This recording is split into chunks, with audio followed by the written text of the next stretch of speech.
ఈరోజు నేను చెప్పడానికి ప్రయత్నిస్తున్నాను. తప్పులున్నాయి క్షమించండి. తప్పులైతే ఒప్పులైతే మాతాజీవి గురువులవి. హరే కృష్ణ. నిన్నను మనకి మాతాజీ చెప్పారు, ద్రౌపదీ దేవి శ్రీకృష్ణ భగవాన్ని రాణుల్ని అంటే ఎనమండుగురు ముఖ్యమైన రాణులు, తర్వాత 16,000 ఒక మంది 16,000 మంది రాణుల్ని కూడా కలిసి ద్రౌపదీ దేవి వాళ్ళతోటి మాట్లాడి అన్ని రకాలు చెప్పారు మాతాజీ. అది తర్వాత ఇది ఇప్పుడు వసుదేవునిచే 84వ అధ్యాయం, వసుదేవునిచే యజ్ఞాచరణం. సూర్యగ్రహణ సమయంలో కురుక్షేత్రానికి వచ్చిన వనితలలో కుంతీదేవి, గాంధారి, ద్రౌపది, సుభద్ర, పలువురి రాజులు పత్నులు, బృందావనము నుండి వచ్చిన గోపికలు ఉన్నారు. శ్రీకృష్ణుని రాణులందరూ ఏ విధంగా ఆ దేవదేవుడు తమను వివాహమాడి పత్నులుగా స్వీకరించాడో వివరించినప్పుడు విని వనితాగణమంతయు ఆశ్చర్యచకితులయ్యారు. కృష్ణ పత్నులందరూ ప్రేమానురాగాలతో తమ భర్త పట్ల అనురక్తులై ఉండడం చూసి వారంతా మెచ్చుకున్నారు. కృష్ణుని ఎడ పత్నులకు గల ప్రేమానురాగాలను గురించి వినినప్పుడు వారు కన్నీటిని ఆపుకోలేకపోయారు. అంటే ఇప్పుడు సూర్యగ్రహణ సమయంలో కురుక్షేత్రం దగ్గర ఆ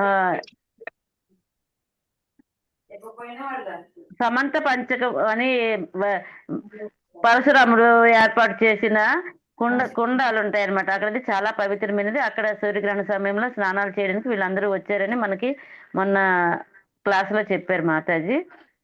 వాళ్ళందరూ ఈ శ్రీకృష్ణ భగవాని పత్నుల గురించి ద్రౌపది దేవి వినిన విషయాలన్నీ చూసి ఎంతో మెచ్చుకున్నారు. ఆ కృష్ణుడి ఎడ వారి పత్నులకి ఎంతటి ప్రేమానురాగాలు ఉన్నాయో విన్నప్పుడు వాళ్ళు కన్నీటిని కూడా ఆపుకోలేకపోయారు. అంత ఆనందభరితమైంది, అంత సంతోషభరితమైందని చెప్పారనమాట. ఆడవారంతా ఈ విధంగా ముచ్చటించుకునే సమయంలో పురుషులు కూడా సంభాషణలో దిగారు. అప్పుడు కృష్ణ బలరాముల సందర్శనార్థమై అన్ని దిక్కుల నుండి పలువురు మునులు విచ్చేశారు.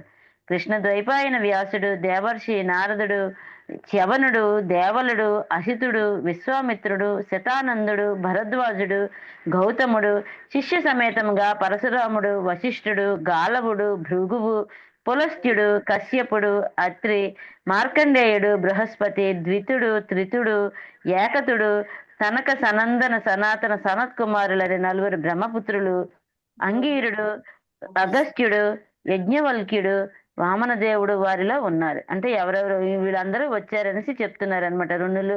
ఋషులు, మునులు. ఋషి రాగానే ధర్మరాజు, ఇతర పాండవులు, కృష్ణ బలరాములతో పాటు రాజులందరూ లేచి నిలబడి విశ్వవందితులైన ఆ మహనీయులకు నమస్కరించారు. అంటే ధర్మరాజు, పాండవులు, కృష్ణుడు, బలరాముడు అందరూ ఈ మునులను, ఋషులను చూసి నిలబడి నమస్కరించారు. తర్వాత ఋషులందరినీ సముచితంగా ఆహ్వానించారు. ఆసనాలను సమర్పించి అర్ఘ్యపాదాలు సమర్పించడం జరిగింది. పండ్లు, పూమాలలు, ధూపము, చందనము వంటివి వారికి అర్పించారు. కృష్ణ బలరాములతో కూడిన వారే రాజులందరూ వారిని యథావిధిగా అర్చించారు. ఋషులందరూ సుఖాసీనులై తర్వాత ధర్మ పరిరక్షణకే అవతరించిన శ్రీ కృష్ణ భగవానుని సమస్త రాజుల పక్షమున వారితో మాట్లాడడానికి సన్నద్ధుడయ్యాడు. అంటే శ్రీకృష్ణ భగవానుడు మాట్లాడడానికి సన్నద్ధుడై ఋషులు ముళ్ళందరికీ పాదాలు కడిగి తల మీద నీళ్ళు చల్లుకొని పువ్వులు అన్ని వేసి తర్వాత వాళ్ళకి చందనం చల్లి సాదరంగా ఆహ్వానించారు, ఆసనాలు ఇచ్చారని చెప్తున్నారు. శ్రీకృష్ణ భగవానుడు రాజుల పక్షమున వారితో మాట్లాడడానికి సన్నద్ధుడయ్యాడు. శ్రీకృష్ణుడు ఆ విధంగా పలుకును ఆరంభించగానే ఋషులకు అతడు చెప్పే స్వాగత వచనాలు వినడానికి అందరూ ఉత్సాహపడి నిశ్శబ్దాన్ని పాటించారు. భగవంతుడి నోటి నుండి వచ్చిన ప్రతి వాక్యం ఎంతో అపురూపము, ఆనందము వస్తుందని వాళ్ళందరూ నిశ్శబ్దంగా స్వాగతం పలికారు అతని వచనాలకని చెప్తున్నారు. శ్రీకృష్ణ భగవానుడు ఈ విధంగా పలుకుసాగాడు. ఇచ్చట సమకూడినట్టు ఋషి ముని బృందానికి జయము జయము. నేడు మా జన్మ ధన్యమైనదని భావిస్తున్నాము. స్వర్గలోకములను దేవతలు కూడా చూడగోరెడి మహాత్ములు, ముక్త పురుషులను, ఋషులను ముఖాముఖి చూసినందున నేడు మా జీవిత లక్ష్యము నెరవేరింది. భగవంతుడే ఋషులకి మునులకి పొగుడుతున్నారనమాట. వాళ్ళు ఎంతో మహాత్ములు, మిమ్మల్ని చూడగానే మా జీవితం ధన్యమైందని చెప్తున్నారు భగవంతుడే. భక్తి యోగములోని ఆరంభ దశలో ఉన్నవారు ఆలయమునందలి శ్రీ విగ్రహానికి నమస్కరించడమే తప్ప ఎల్లరి హృదయాలలో ఉన్నట్టి పరమాత్మను గుర్తింపజాలరని మరియు కామేచ్ఛతో నానా రకాల దేవతలను ఆరాధించేవారు మీ ప్రాధాన్యమును గుర్తించలేరు. మిమ్ము ఆహ్వానించి కళ్ళారా దర్శించడము, మీ పాద పద్మాలను సృశించడము, తమ క్షేమము గురించి మీతో విచారణ చేయడము, మిమ్ము అర్చించడము వారికి ఎట్లా సాధ్యపడుతుంది? అంటే భక్తి యోగం, మనం భగవంతుడి భక్తి ఎప్పుడైతే చెయ్యాలని అనుకుంటున్నామో భక్తి యోగం అని, ఆ భక్తి యోగంలో ఉన్న వాళ్ళు, ప్రారంభంలో ఉన్న వాళ్ళు ఏమంటే దేవాలయంలో విగ్రహాలు అవి చూడటానికి వెళ్ళేటప్పుడు విగ్రహాన్ని నమస్కరిస్తారు తప్ప అక్కడ ఉన్న భక్తులు, మహాత్ములు, ఋషులు ఎవరున్నారో వాళ్ళు గుర్తించలేరని చెప్తున్నారు భగవంతుడు ఇక్కడ. కామేచ్ఛతో నానా రకాల దేవతలను ఆరాధిస్తారు. అంటే కామేచ్ఛ అంటే కోరికలు, అవి కావాలి, ఇవి కావాలి, ఇది కావాలని, పిల్లలు లేని వాళ్ళు పిల్లలు కావాలని, వివాహం కాని వాళ్ళు వివాహం కావాలని, ఇల్లు లేని వాళ్ళు ఇల్లు కావాలని, ధనవంతులు కావాలని ఎన్నెన్నో కోరికలు కోరుతుంటారు. ఆ విధంగా ఆరాధిస్తారు. కానీ మీ ప్రాధాన్యత గుర్తించాలంటే మహాత్ములు, ఋషుల ప్రాధాన్యత ఈ భక్తి యోగం మొదట్లో ఉన్న వాళ్ళు గుర్తించలేరని చెప్తున్నారు అనమాట భగవంతుడు. మిమ్ము ఆహ్వానించి కళ్ళారా దర్శించడం, మీ పాదపద్మాలను స్పృశించడము, తమ క్షేమం గురించి మీతో విచారణ చేయడం, మిమ్ము అర్చించడం వారికి ఎట్లా అంటే వాళ్ళకి తెలియదు అనమాట, సాధ్యపడదు. అంతవరకు వాళ్ళ భక్తి వెళ్ళదు అని అంటున్నారు అనమాట. ఆరంభ దశలో ఉన్న భక్తులకు, సాధారణ ధర్మపరులకు మహాత్ముల ప్రాధాన్యం అర్థం కాదు. వారు అలవాటు చొప్పున గుడికి వెళ్ళి ఆ శ్రీ విగ్రహానికి నమస్కారాలు చేస్తుంటారు. కానీ మనిషి తరువాత ఆధ్యాత్మిక స్థాయికి చేరినప్పుడు మహాత్ములు, భక్తులు ప్రాధాన్యమును తెలుసుకుని వారిని ప్రసన్నం చేయడానికి యత్నిస్తారు. అందుకే ఆరంభ దశలో ఉన్నవాడు ఋషులు, భక్తులు లేదా తపస్సుల ప్రాధాన్యాన్ని తెలుసుకోలేడని శ్రీకృష్ణుడు అన్నారనమాట. అంటే మనం కొంతవరకు భక్తి ప్రారంభం కొంతవరకు అయ్యాక ఆధ్యాత్మిక స్థితికి వచ్చేటప్పుడు అప్పుడు శ్రీ విగ్రహానికి నమస్కారాలు చేస్తారు. ఇంకా ఈ మహాత్ములకి, భక్తులకి ప్రాధాన్యం తెలుసుకుని వారిని కూడా ప్రసన్నం చేయడానికి ప్రయత్నిస్తారు అనేసి భగవంతుడు చెప్తున్నాడు. భక్తులు లేదా తపస్సుల ప్రాధాన్యాన్ని తెలుసుకోవాలి అంటే ప్రారంభ దశలో ఉన్న వాళ్ళకి అర్థం అవుతుంది అనమాట భక్తుల తాలూకా పవిత్రత. అది శ్రీకృష్ణుడు ఇంకనూ చెప్పసాగారు. తీర్థక్షేత్రానికి వెళ్ళి అక్కడ స్నానం చేయడం ద్వారా లేదా ఆలయాల్లోని దేవతామూర్తులను సందర్శించడం ద్వారా ఎవ్వడు పవిత్రుడు కాలేడు. కానీ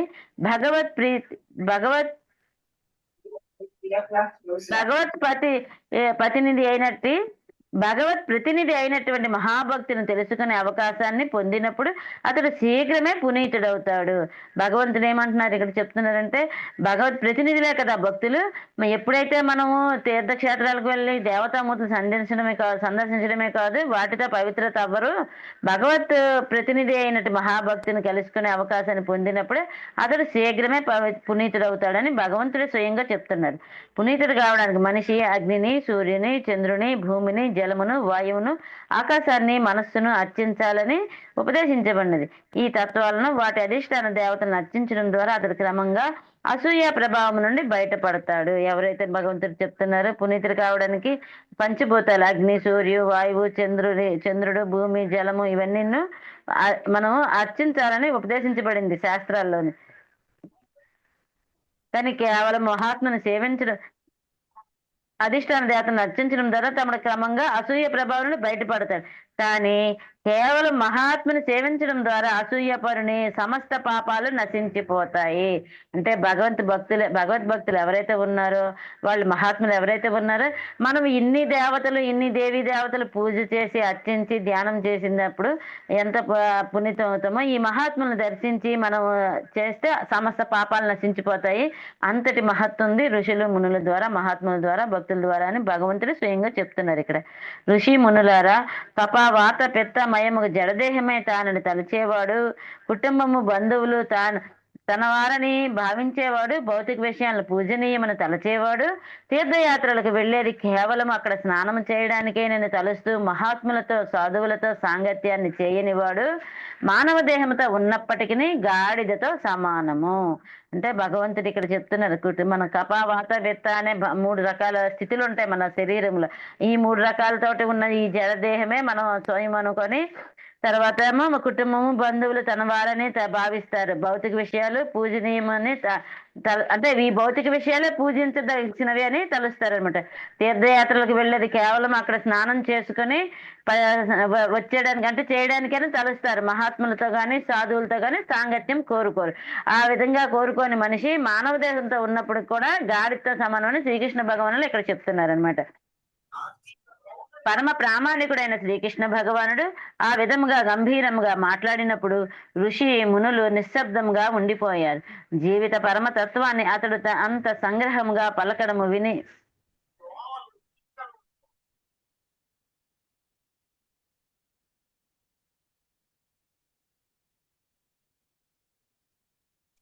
సారీ మాతాజీ, హరే కృష్ణ.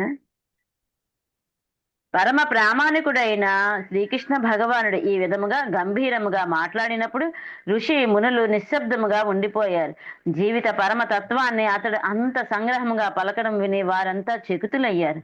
మనిషి జ్ఞాన పరిపక్వతను పొందకపోతే దేహము తానని, కుటుంబ సభ్యులు తనవారని, జన్మ భూమియే పూజనీయమైనదని భావిస్తాడు. ఇటువంటి భావన నుండియే నవీన జాతీయవాదము ప్రబలింది. కానీ శ్రీకృష్ణుడు అట్టి భావాలను ఖండిస్తున్నాడు. కష్టపడి తీర్థయాత్రకు వెళ్ళి అక్కడ కేవలం స్నానాలు చేసి అక్కడ ఉన్నట్టి భక్తులతో, మహాత్ములతో సాంగత్యం చేయకుండానే తిరిగి వచ్చే వారిని కూడా ఆ దేవదేవుడు ఖండించాడు. అటువంటి భక్తులు అతి మూర్ఖ జంతువైన గాడిదతో పోల్చబడ్డారు. అంటే మన కుటుంబ సభ్యులే మన వాళ్ళు, ఈ భూమియే పూజనీయం అంటే భూమి పూజనీయమే మనకు జన్మనిచ్చి, కానీ ఆధ్యాత్మికంగా భగవంతుని కూడా ధ్యానించాలి. భగవంతుని భక్తులు ఎవరైతే ఉన్నారో భగవత్ ప్రతినిధులు వాళ్ళని మనము ఆదరించి వాళ్ళకి నమస్కారం చేసి వాళ్ళ ఆశీర్వాదం తీసుకోవాలి. అటువంటి విధంగా ఉండకుండా ఈ భౌతిక విధానాన్ని ఉన్నట్టు వాళ్ళైతే వాళ్ళు అతి మూర్ఖమైన జంతువు ఎవరైతే ఉందో గాడిదతో సమానమని శ్రీకృష్ణ భగవాన్ ఇక్కడ చెప్తున్నారనమాట. అది ఖండించారు కూడా, ఆ విధంగా చేయకూడదని.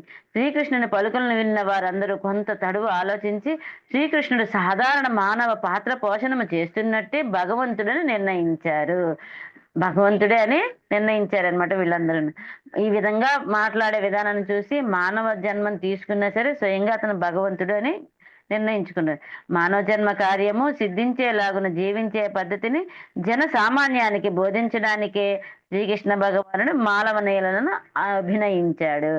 అంటే మన మన మానవ జన్మ కార్య సిద్ధించాలంటే, భగవంతుని విషయాలు మనకు తెలియాలంటే జనసామాన్య బోధించడానికే శ్రీకృష్ణ భగవానుడు మానవ లీలకి అభినయించాడని చెప్తున్నారు ఈ మునులు, ఋషులు. శ్రీకృష్ణుని దేవదేవునిగా నిర్ణయించిన తర్వాత ఋషి మునులు అతనిని ఈ విధంగా సంబోధించారు. ఏటంటున్నారంటే ఈ మునులు ఋషులు భగవంతుని, దేవా, మానవులకు ప్రబోధకులమైన మేము యుక్తముకు జీవన తత్వాన్ని కూడి ఉండవలసిన వారమైనను నీ మాయచే మోహితులమయ్యాము. సాధారణ మానవుని బోలినది దేవదేవునిగా నీ ఉనికిని మరుగుపరిచేది అయినా నీ నడవడిని చూసి మేము ఆశ్చర్యచకితులమయ్యాము. అందుకే లీలల పరమాద్భుతములని మేము భావిస్తున్నాము అని ఋషిమునులు అంటున్నారు. ప్రభు, నీ మాయచే నీవు పలు నామరూపాలను కలిగిన జగత్తును సృష్టించి పోషించి లయింపజేస్తావు. ఇది అచ్చము పృథ్వీ, రాయి, చెట్ల వంటి వివిధ నామరూపాలను కలిగిన వాటిని సృష్టించినప్పటికీ పృథ్వీలాగానే ఉండడం వంటిది.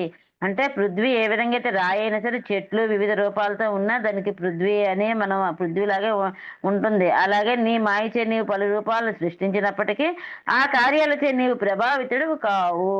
అంటే భగవంతుడు ఎన్నెన్ని లీలలు చేసినా దాని తాలూకు విషయాలు ఏదైతే దాంట్లోనే అతను ఇనుమడింపకుండా ప్రభావితం కాకుండా ఉంటావు అని చెప్తున్నారు ఋషులు మునులు. దేవా, నీ అద్భుతమైన కలాపాలను చూసి మేము నివ్వెరపోతున్నాము. నీవు ఈ సమస్త భౌతిక సృష్టికి అతీతుడవైనను, భగవంతుడువు, సకల జీవులకు పరమాత్ముడవు అయినను, భక్తులకు రక్షించడానికి, దుర్మార్గులను నశింపజేయడానికి ఆంతరంగిక శక్తిచే ధరణిపై అవతరిస్తావు. అంటే మనకు చెప్పారు కదా భగవద్గీత శ్లోకాలు, యదా యదా హి ధర్మస్య గ్లానిర్భవతి భారత అభ్యుత్థానం అధర్మస్య తదాత్మానం సృజామ్యహం. అదే విధంగా భగవంతుడు దుర్మార్గులు నశింపజేయడానికి, భక్తులను రక్షించడానికి ఆంతరంగిత శక్తిచే ధరణిపై అవతరిస్తావు అని చెప్తున్నారు. అటువంటి అవతరణ ద్వారా నీవు శాశ్వతమైన ధర్మాన్ని తిరిగి నెలకొల్పుతావు. పరిత్రాణాయ సాధున వినాశాయ చ దుష్కృతం ధర్మ సంస్థాపనార్థాయ సంభవామి యుగే యుగే. యుగ యుగాలను భగవంతుడు ధర్మాన్ని స్థాపించడానికి, పవిత్రులను కాపాడడానికి స్వయంగా అవతరిస్తారని మనకు భగవద్గీత 4వ అధ్యాయంలో చెప్పారు. శ్రీకృష్ణ భగవాన్ని చెప్పారనమాట. ప్రకృతితో దీర్ఘకాల సాంగత్యముచే మానవులు అటువంటి నిత్య ధర్మాన్ని విస్మరించడం జరుగుతుంది. దేవ, గుణకర్మలను అనుసరించి నీవే మానవ సంఘములోని వర్ణాశ్రమాలను సృష్టించావు. అధర్మ పరులచే ఈ వర్ణములు దారి తప్పినప్పుడు నీవు ఆవిర్భవించి వాటిని సరిచేస్తావు. మనకి భగవద్గీతలో చెప్పున్నారు, మనం ఇప్పుడే చెప్పుకున్న శ్లోకాలు అదే ఇక్కడ చెప్పారనమాట ఋషులు మునులు. ప్రభు, వేద జ్ఞానము, నీ విమల హృదయము, తపస్సు, వేదాధ్యయనము, ధ్యాన సమాధులు వ్యక్తావ్యక్త తత్వములలో నీ అనుభూతిని కలుగజేస్తాయి. ఈ సమస్త భౌతిక జగత్తు నీ నిరాకార శక్తి ప్రకటము కాగా ఆది దేవునిగా నీవు దాని యందు ప్రకటమై ఉండవు. నీవు పరమాత్ముడవు, పరమ బ్రహ్మవు. అందుకే బ్రాహ్మణత్వంలో సుస్థిరులైన వారు నీ దివ్య రూపాన్ని గురించిన సత్యాన్ని ఎరుగగలుగుతారు. ఆ విధంగా నీవు బ్రాహ్మణులను సర్వదా ఆదరిస్తావు. బ్రాహ్మణత్వాన్ని అనుసరించే వారిలో నీవు అగ్రగణ్యుగా తెలుపబడినావు. అందుకే నీవు బ్రాహ్మణ్య దేవుడవు. మనం ఇదే భాగం చెల్లించేటప్పుడు చెప్తాం కదా, నమో బ్రాహ్మణ్య దేవాయ గో బ్రాహ్మణ హితాయ చ జగత్ హితాయ కృష్ణాయ గోవిందాయ నమో నమః. ఆ విధంగా భగవంతుడు బ్రాహ్మణ దేవుడు అని అందుకే మనం ఆ శ్లోకాన్ని భగవంతుడికి భోగం అర్పించేటప్పుడు కూడా చెప్తాం ఈ శ్లోకం. దేవా, నీవే చరమ శ్రేయస్సు, సాధువులకు పరమాశ్రయుడు. అందుకే నిన్ను కలుసుకునినందున మా జన్మము, విద్య, తపస్సు, జ్ఞాన సముపార్జనము అన్నియును సఫలమైనాయి. యథార్థానికి సమస్త ఆధ్యాత్మిక సాధనలకు నీవే చరమగమ్యము. అయితే యజ్ఞానికి భోక్త అన్ని భగవంతుడే అని మనం భోక్తారం యజ్ఞ తపసమని 6వ అధ్యాయంలో చెప్పుకున్నాం శ్లోకం. ఆ విధంగా నీవే చరమ శ్రేయస్సు, సమస్తము నీవే, సాధువులకి పరమేశ్వరుడు, అన్ని నీవే, యథార్థానికి సమస్త ఆధ్యాత్మ సాధనలకి నీవే చరమగమ్యం, అంటే అంతిమ గమ్యము నీవే అని ఇక్కడ చెప్పారనమాట. దేవా, నీ జ్ఞానానికి అంతమే లేదు. నీ రూపము సచ్చిదానందమయము. నీవు దేవదేవుడవు, పరబ్రహ్మమువు, పరమాత్ముడవు. యోగమాయచే కప్పబడి నీవు తాత్కాలికముగా నీ అనంతమైన శక్తులను కప్పియున్నను నీ మహోన్నతమైన పదము మాకు తెలుసు. అందుకే మేము నీకు నమస్కరిస్తున్నాం. దేవా, నీ నిజమైన దివ్య విభూతి నైజము మెరుగుపరిచి నీవు మానవ లీలను ప్రదర్శిస్తున్నావు. అంటే భగవంతుడు అతని దివ్య విభూతి అంత శక్తి అవన్నీ ఏవైతే ఉన్నవన్నీ మరుగుపరిచిన, అంటే మనకి తెలియకుండా మనకి మాయచే కప్పబడి భగవంతుడు ఈ లీలలన్నీ చేస్తున్నారని ఋషులు మునులు చెప్తున్నారనమాట.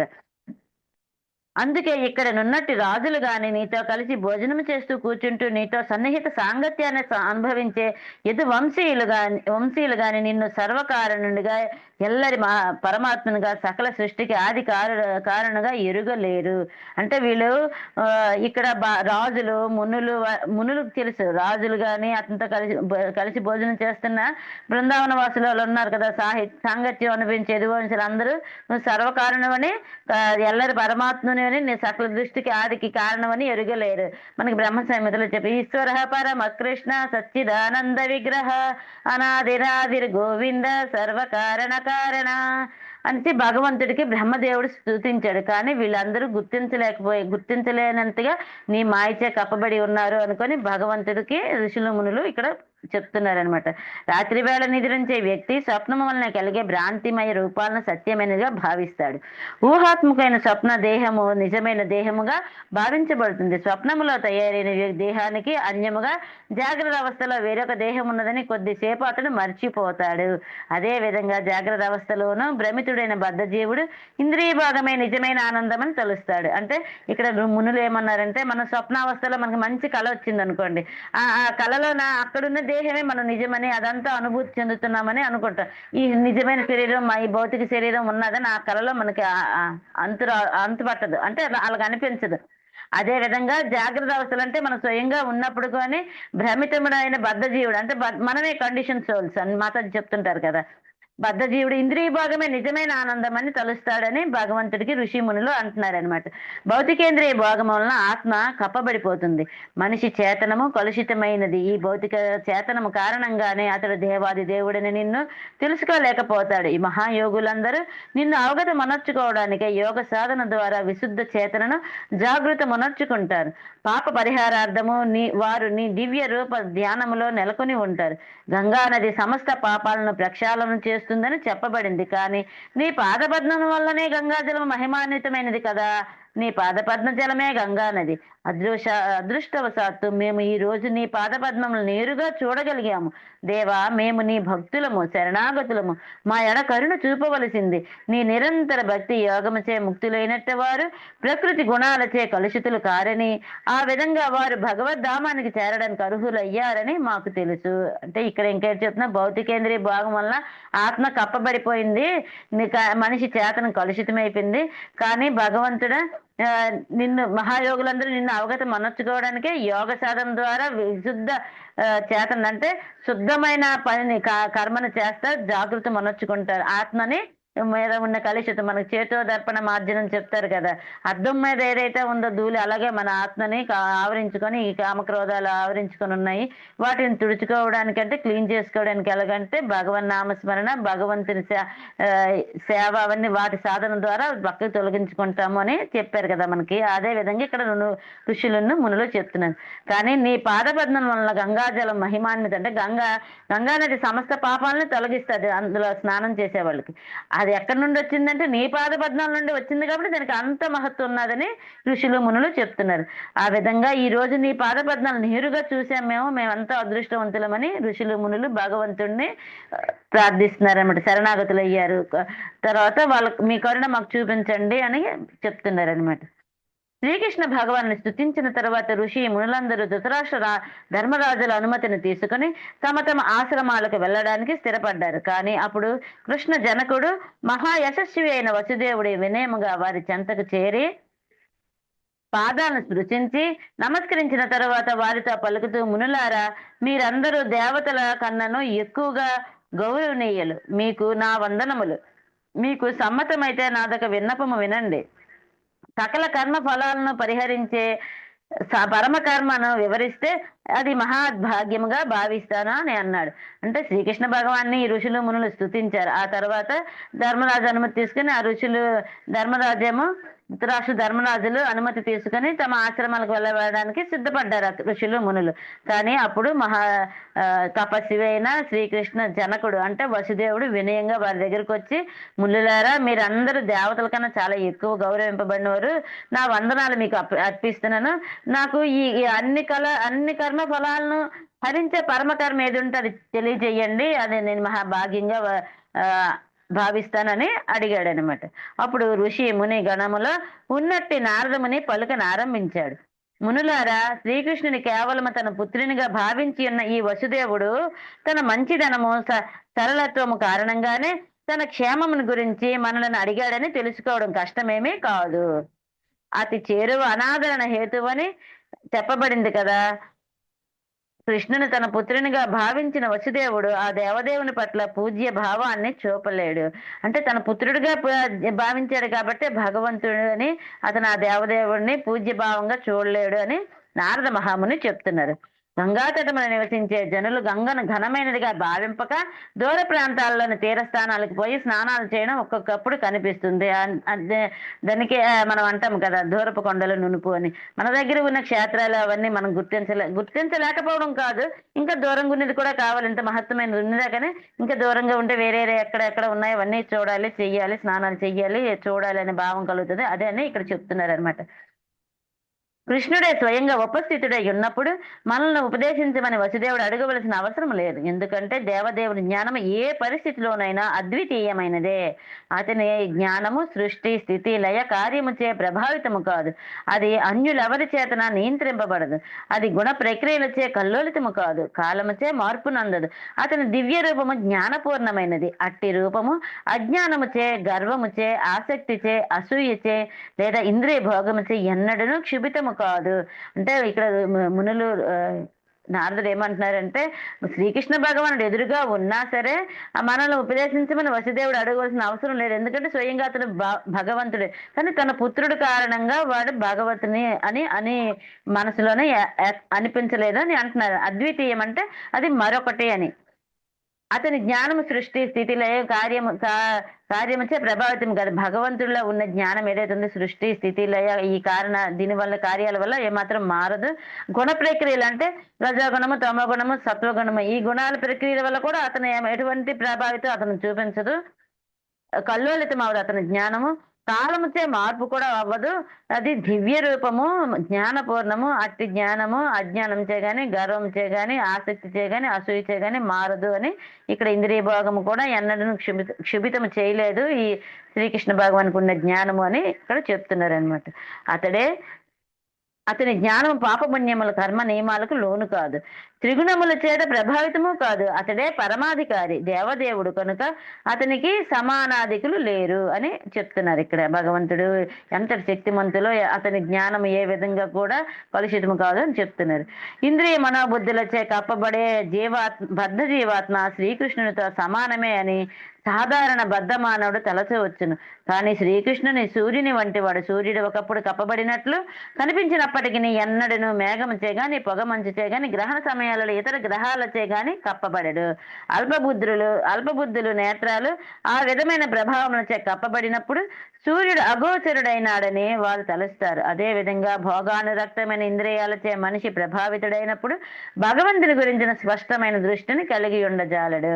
ఇక్కడ అంటున్నారు ఏమంటే భగవంతుడు ఎటువంటి భోగానురక్తాలకు ఇంద్రియాలచే కానీ ప్రభావితుడైన అయినప్పుడు భగవంతుని గురించిన స్పష్టమైన దృష్టిని అంటే మన గురించి చెప్తున్నారనమాట. భగవంతుని ఇక్కడ వాళ్ళు ఎవరైతే ఇంద్రియ భోగాలకి ఆలస్యం అయిపోయి వాళ్ళ అదే జీవితం అనుకునే వాళ్ళకి భగవంతుడు కనిపించడు. ఎలాగైతే సూర్యుడు గ్రహణ సమయంలో కనిపించడని సూర్యుడు లేడని అనుకుంటామో కప్పబడిందని అనుకుంటామో అలాగే మనకి ఇంద్రియ భోగాలు ఈ కామము క్రోధము లోభము వీటి వలన మనకి భగవంతుని చూసే దృష్టి స్పష్టమైన దృష్టిని మనం ఉండము అని చెప్తున్నారనమాట.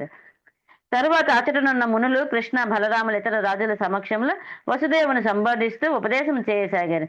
కర్మఫలాలను కామ్యకర్మ కోరికలను పరిహరించడానికి మనిషి భక్తి శ్రద్ధలతో విష్ణు ఆరాధనకే ఉద్దేశించబడిన విద్యుక్త యజ్ఞాలు నిర్వహించాలి. విష్ణు భగవానుడే సకల యజ్ఞ ఫల భోక్త. శాస్త్ర చక్షువు ద్వారా సమస్తాన్ని చూడగలిగేవారు. భూత భవిష్యత్తు వర్తమానములనే 3 కాల దశలను దర్శించేవారు అయిన మహావీరులు మునులు ఏకగ్రీవంగా ఉపదేశించినది ఏమంటే హృదయములో ప్రోగుపడిన కల్మషాన్ని శుద్ధి చేయడానికి ముక్తి పదాన్ని సుగమం చేసి తద్వారా దివ్యానందాన్ని సాధించడానికి మనిషి తప్పక విష్ణు భగవానునే ప్రసన్నను చేయాలి. అంటే చెప్తున్నారు ఇక్కడ ఆ మునులు కృష్ణ బలరాములు ఇతర రాజులను ఉద్దేశించే సమక్షంలో వసుదేవుని ఏమని ఉపదేశిస్తున్నారంటే కర్మఫలాలు కామ్యకర్మలు విద్యుత్ యజ్ఞాలు ఇవన్నీ నిర్వహించాలి. కోరికలు పరిహరించడానికి భక్తి శ్రద్ధలతో విష్ణువుని ఆరాధించాలి. విద్యుత్ యజ్ఞం నిర్వహించాలి. విష్ణు భగవానుడు సకల యజ్ఞ భోక్త. అతనికి శాస్త్ర చక్షువుల ద్వారా సమస్తాన్ని చూడగలరు. అంటే మనమైతే ఒక కంటితోటే చూడగలం. భగవంతుడు సర్వేంద్రియాలతోటి చూడగలరు. అతను అన్ని విధాలుగా దూరంగా దగ్గర ఎక్కడున్నా అతని దృష్టిలోనే మనం పడక మానము. అతని దృష్టి అంతటి సూక్ష్మమైనది స్ఫురదూపి అని కూడా అంటారనమాట. సమస్తాన్ని చూడగలరు. భూత భవిష్యత్తు వర్తమానాల్లో కూడా ఏడు జరుగుతుంది కూడా చూడగలరు, చెప్పగలరు.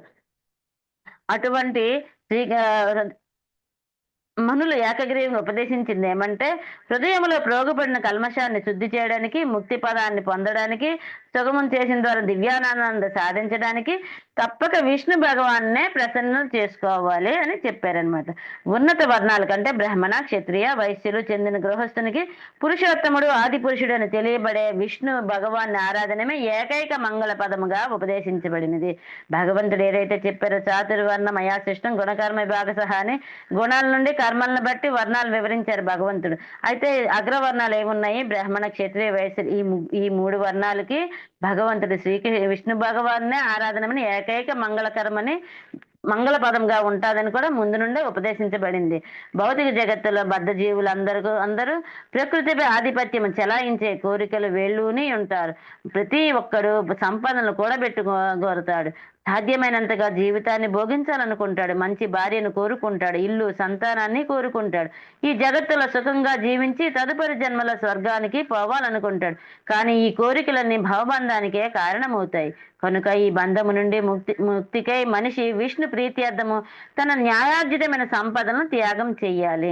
అయితే మనిషి భౌతిక బద్ధ జీవితంలో ఉండి ఈ ప్రకృతిపై ఆధిపత్యం చెలాయించాలనుకుంటాడు. కానీ మంచి భార్య కావాలనుకుంటాడు, మంచి ఇల్లు కావాలని, సంపద కావాలని, ఉద్యోగం ఇవన్నీ కావాలనుకుంటాడు. ఈ కోరికలన్నీ భవబంధానికి కారణమవుతాయి. భవసాగరాన్ని బయటికి రావాలంటే భగవంతుని ప్రీత్యర్థం న్యాయార్జితమైన మన మన సంపత్తి ఏటుందో అది త్యాగం చెయ్యాలి అని భగవంతుడి ఋషులు మునులు చెప్తున్నారు వసుదేవుడికి. ఇదంతా అన్ని రకాల భౌతిక వాంఛలు పరిహరించడానికి ఏకైక పద్ధతి విష్ణు భగవానుని భక్తి యోగంలో నెలకొనడమే. మనం ఇప్పుడు అదే నేర్చుకోవాలి.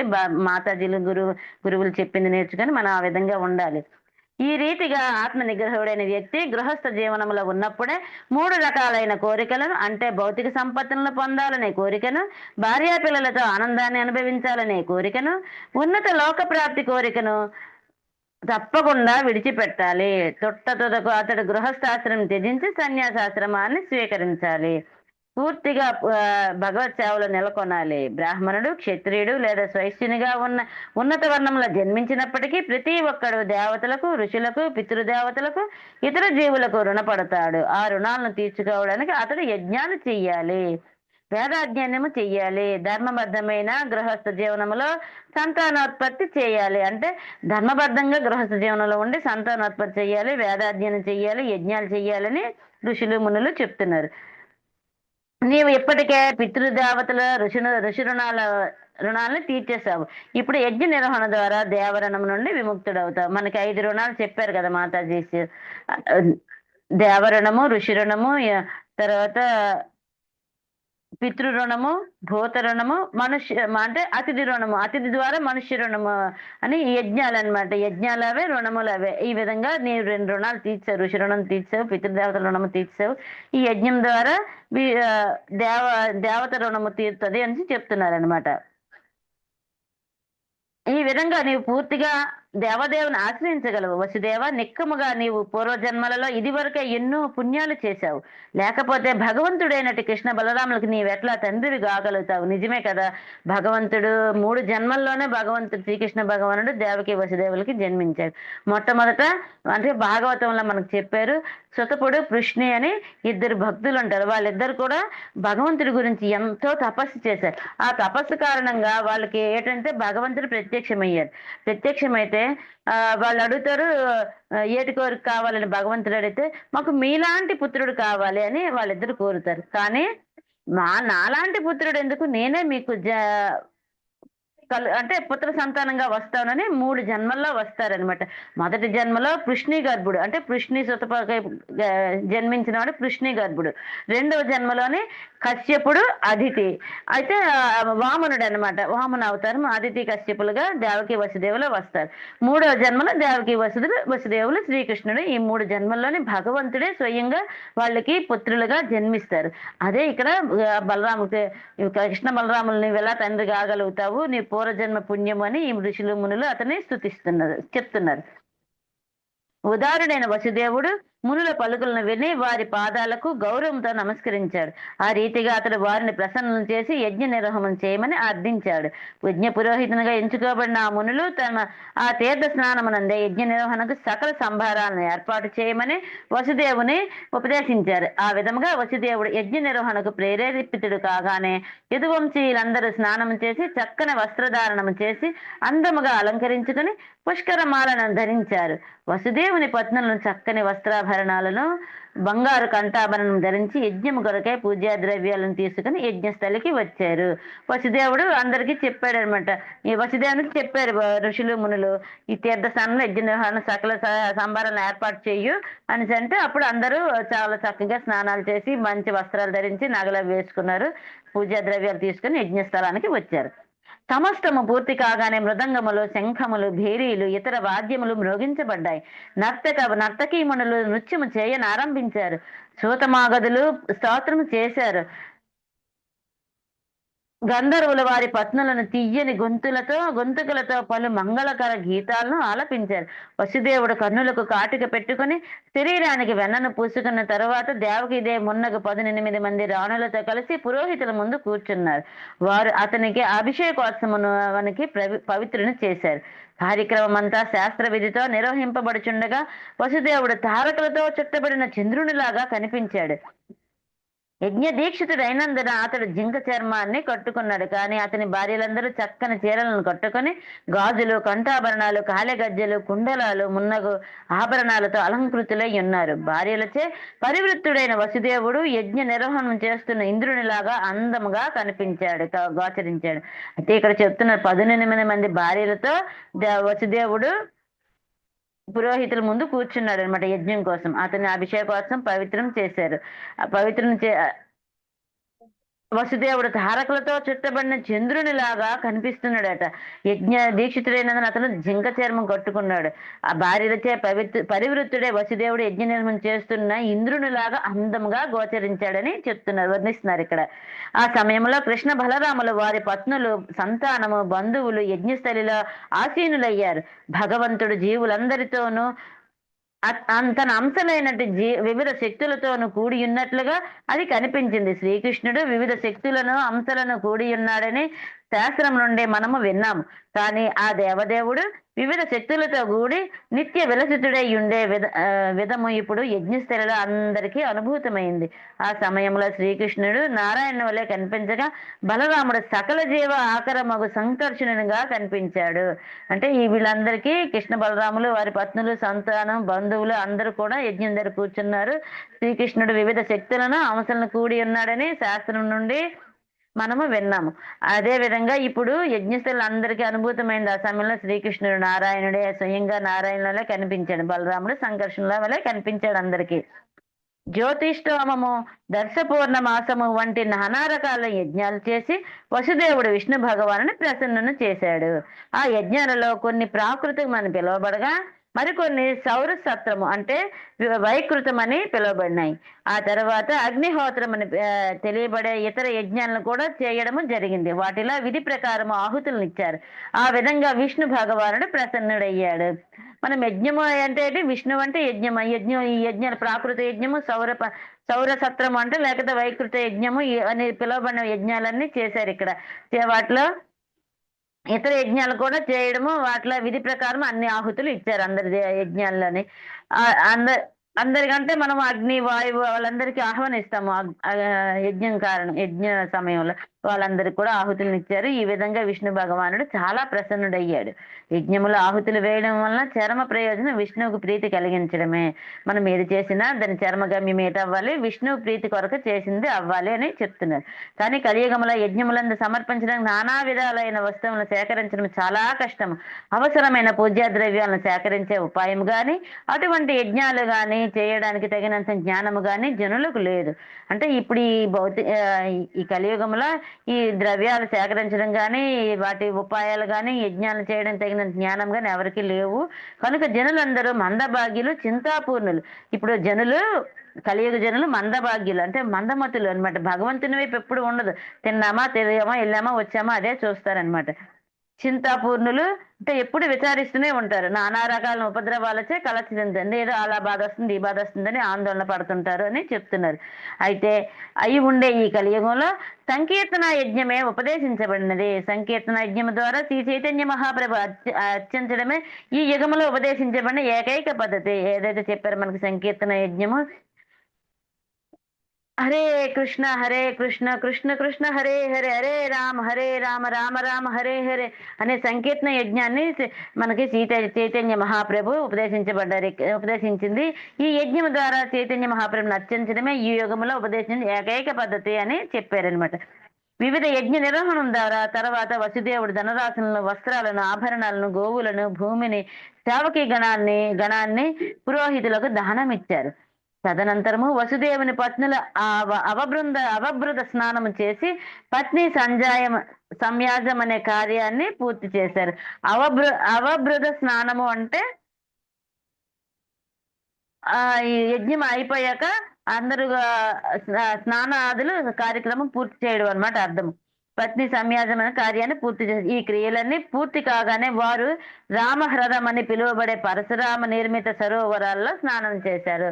ఇక్కడ రామహ్రదం అనే పిలువబడిన పరశురాముని ఏర్పాటు చేసిన ఈ సరోవరంలోన స్నానాలు చేశారు వసుదేవుడు. అతని పత్నులు స్నానాలు చేసిన తర్వాత తమ వస్త్రాభరణాలు వారు నృత్య గానాది కార్యాలను చేసిన వారికి దానం ఇచ్చారు. యజ్ఞ నిర్వహణలో సంపత్తులను విరివిగా దానము చేయవలసి వస్తుందని మనం ఇక్కడ గమనించాలి. యజ్ఞాలు జరిగినప్పుడు అన్ని రకాల దానాలు అవన్నీ చెయ్యాలని ఇక్కడ మనకు శాస్త్రంలోనే చెప్పారు. ఇది మనం తెలుసుకోవాలని చెప్తున్నారు. పురోహితులకు బ్రాహ్మణులకు ఆరంభంలోనే దానములు ఇచ్చి తర్వాత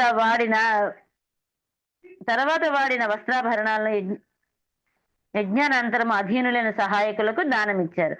ఆ వస్తువులను వంది మాగదులకు దానమిచ్చిన తర్వాత వసుదేవుడు అతని పత్నులు కొత్త వస్త్రాభరణాలు ధరించి బ్రాహ్మణులు మొదలుకొని కుక్కల వరకు అందరికీ కడుపు నిండుగా భోజనం పెట్టారు. ఇప్పుడు ఏవైతే వాడిన వస్తువులు ఉన్నాయంటే భట్రాజులని ఉంటారు. రాజుల పక్కన రాజుని కీర్తిస్తుంటారు, పొగుడుతుంటారు అనమాట. రాజులు గారు ఏడు చెప్పిన ఆహా ఓహో అని వాళ్ళకి కీర్తిస్తుంటారు. ఆ విధంగా కీర్తించే వాళ్ళకి వంది మాగదులు అని అంటారని మనకి ఇక్కడ చెప్తున్నారనమాట. వాళ్ళకి ఈ వస్తువులు అవన్నీ ఇచ్చి ఈ తర్వాత వసుదేవుడు అతని పత్నులు కొత్త వస్త్రాలు ధరించి బ్రాహ్మణుల మధ్య కుక్కల వరకు అంటే జంతువులకి అన్నిటికీ కూడా ఆహారాన్ని కడుపు నిండుగా భోజనం పెట్టారు. తర్వాత వసుదేవుని బంధువులు, కుటుంబీకులు, భార్యలు, పిల్లలు, విదర్భ కోసల, కురు, కాశీ, కేకయ, సృజయ రాజ్యాధిపతులు అందరూ ఒక చోట సమకూడారు. అంటే వచ్చే కురుక్షేత్ర ఈ గ్రహణ సమయంలో వచ్చిన తర్వాత వాళ్ళందరూ ఉంటుండగా కదా యజ్ఞం జరిగింది. వాళ్ళందరూ ఒక దగ్గర సమకూడారు. దేవతలు, జనసామాన్యము, పితృదేవతలు, భూతగణము, చారణులు విలువైన కానుకలను పొంది ఆదరముగా సత్కరింపబడ్డారు. వీళ్ళందరికీ అధిక విలువైన కానుకలు ఎన్నో బహుమతులు ఇచ్చి సత్కరించారనమాట. తరువాత వారందరూ లక్ష్మీపతి అయిన శ్రీకృష్ణుని అనుజ్ఞనుకొని వసుదేవుని యజ్ఞాన్ని కొనియాడుతూ తమ తమ నెలవులకు పోయారు. అంటే వచ్చే వాళ్ళందరూ లక్ష్మీపతి శ్రీకృష్ణ భగవానుడు అతని దగ్గర అనుజ్ఞ తీసుకున్నారు. అంటే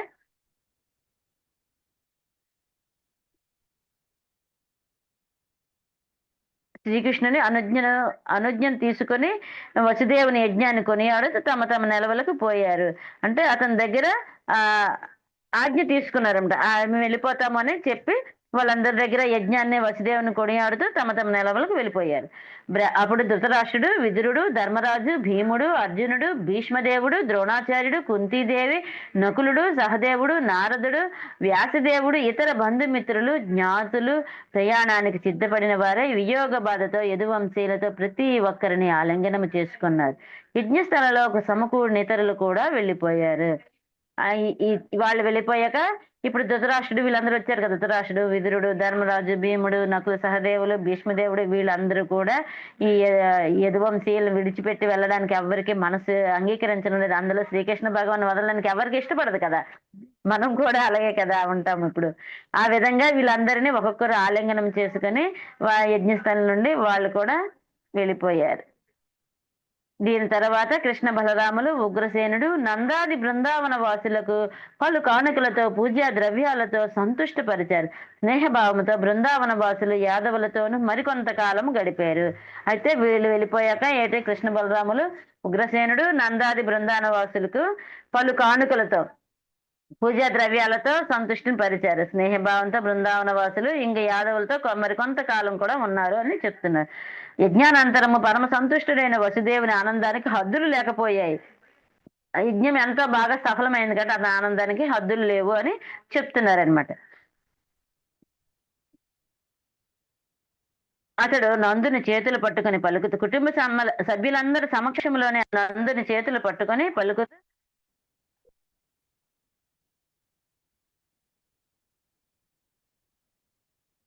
సోదర, భగవంతుడు నీ స్నేహపాశం అనే గట్టి బంధాన్ని సృష్టించాడు. అటువంటి స్నేహపాశాన్ని ఖండించడం మహామునులు, యోగులకైనా కష్టకార్యమని నేను తలుస్తాను. సోదరా, నేను బదులు తీర్చుకోలేనట్టి ప్రేమ భావాన్ని నీవు నా ఎడ ప్రదర్శించావు కనుక నేను కృతజ్ఞుడనే తలుస్తాను. నీవు అచ్చము సాధు పురుషుల నైజముతో వర్తించావు, కానీ నేనెన్నడను నీకు బదులు తీర్చుకోలేదు.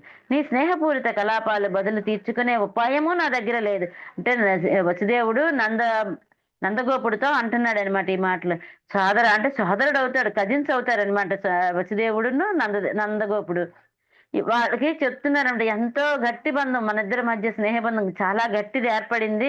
ఆ స్నేహ పాశాన్ని ఖండించడం మహామునులు, యోగులకు కూడా కష్ట సాధ్యము అని చెప్తున్నారనమాట వసుదేవుడు. కనుక నేను కృతజ్ఞుడనే అంటే నువ్వు చేసిన శ్రీకృష్ణ భగవాన్ని ఆపద నుండి కాపాడడానికి నందగోపుడు ఇంట్లోనే పెరిగారు కదా భగవంతుడు.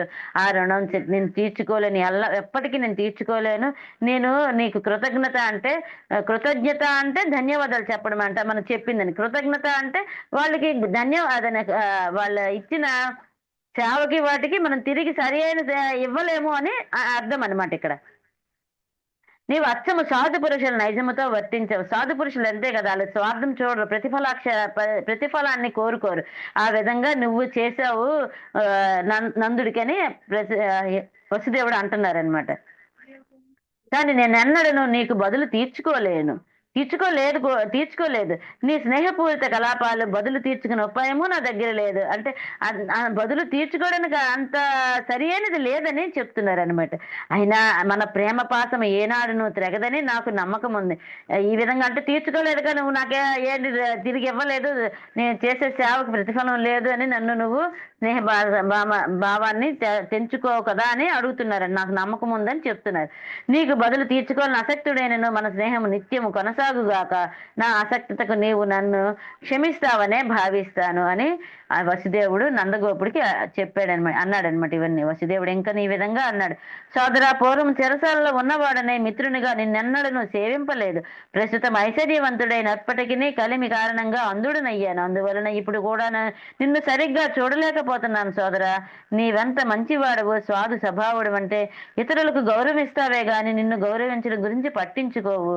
మంగళమయ జీవితాన్ని కోరుకునేవాడు మితిమీరిన సంపత్తులను కలిగి ఉండకూడదు. అప్పుడు అతడు అంధుడు, గర్వితుడు కాకుండా ఉంటాడు. అతడు తన బంధుమిత్రుల అవసరాలను పట్టించుకోవాలి.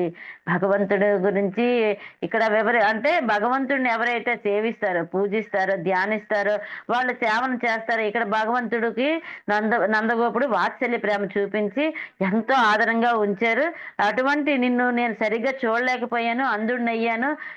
అప్పుడు చెరసాల్లో ఉండి నీకు సేవ చేసుకోలేదు, ఇప్పుడు ధనధాన్యాలు వచ్చి కూడా నీ సేవ చేసుకోలేదు, నేను అంధుడిని అయిపోయాను.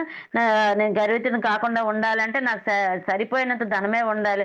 ఇది ఎవరికి ఉంటుందంటే శుద్ధ భక్తులకు ఉంటుందని మనకి మాతాజీలు భగవద్గీతలో, శాస్త్రాల్లో, భాగవతంలో ఉన్నదని మనకి ఎప్పుడు చెప్పేవారు మన గురు శిక్షా గురువులు వాళ్ళు. ఆ విధంగా నందగోపుడు ఇక్కడ ప్రతిఫలాన్ని ఆశించకుండా కృష్ణ భగవాన్ని సేవ చేసి వాత్సల్య ప్రేమను పొందారు. నేను అంధుడినయ్యాను వసుదేవుడని అంటున్నాడు అనమాట నందుడికి. వసుదేవుడు నంద మహారాజుతో ఈ రీతిగా పలుకుతూ అతని స్నేహమును, తన కొరకు అతడు చేసిన ఉపకారములను తలుచుకుని భావ విహ్వలుడై రోధించాడు. అంటే చాలా బాధపడ్డాడు అనమాట. నంద మహారాజు కూడా తన మిత్రుడైన వసుదేవుని ప్రసన్న చేయగోరిన వాడు. కృష్ణ బలరాముల పట్ల ప్రేమానురాగ బద్ధుడైన 3 నెలలు వారి సాంగత్యంలోనే గడిపారు. 3 నెలల సమయాన్ని నందగోపులు వాళ్ళ సాంగత్యంలోనే గడిపారనమాట ఎంతో సంతోషంగా. తరువాత యదువంశీయులందరూ తన తృప్తి తీరగా బృందావన వాసులకు ప్రియమును కలిగించే యత్నం చేశారు. అంటే యదువంశీయులు అంటే కృష్ణుడు అనమాట. వీళ్ళందరూ అనమాట వసుదేవులు వాళ్ళందరూ ఈ బృందావన వాసులకి ఎంతో సంతృప్తి కలిగించడానికి ఇష్టంగా ఉండడానికి ప్రయత్నం చేశారు. వారు నందాదులకు వస్త్రాలను, ఆభరణాలను, విలువైన వస్తువులను కానుకలుగా ఇచ్చి సంతోషపెట్టారు.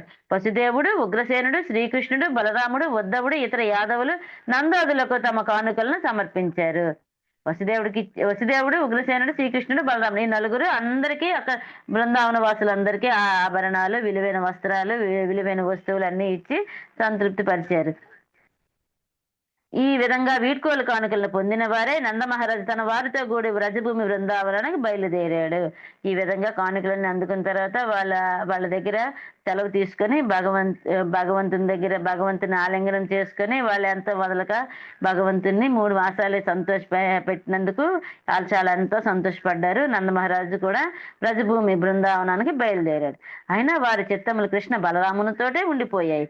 అందువలన వారు మనస్సులు లేకుండానే బృందావనానికి మరలిపోయారు. భగవాన్ని వదిలి ఎవ్వరూ ఉండలేరు కదా. ఆ విధంగా బలరాముడిని, కృష్ణుడిని వదిలేసి వెళ్ళారంటే ఇక్కడ ఆ మనసులు ఉండిపోయి ఒట్టి దేహాలే వెళ్ళాయి అని చెప్తున్నారనమాట.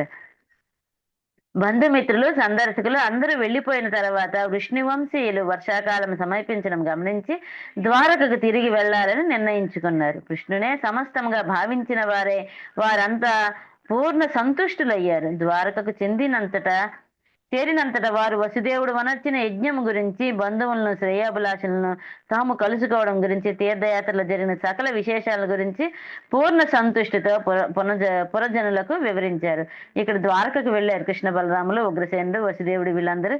అక్కడ ఉన్న ప్రజలు, బంధువులు వాళ్ళందరికీ ఇక్కడ జరిగిన ఉత్సవాలు, వాళ్ళు ఎంత తన్మయం చెందారో, వాళ్ళు ఎంత సంతోషపడ్డారు, వాళ్ళందరితో పూర్ణ సంతుష్టం ఉన్నామని, చాలా సంతోషంగా ఉన్నామని వాళ్ళందరికీ చెప్పి పూర్ణ సంతుష్టత పురజనులకు అందరికి వివరించారనమాట.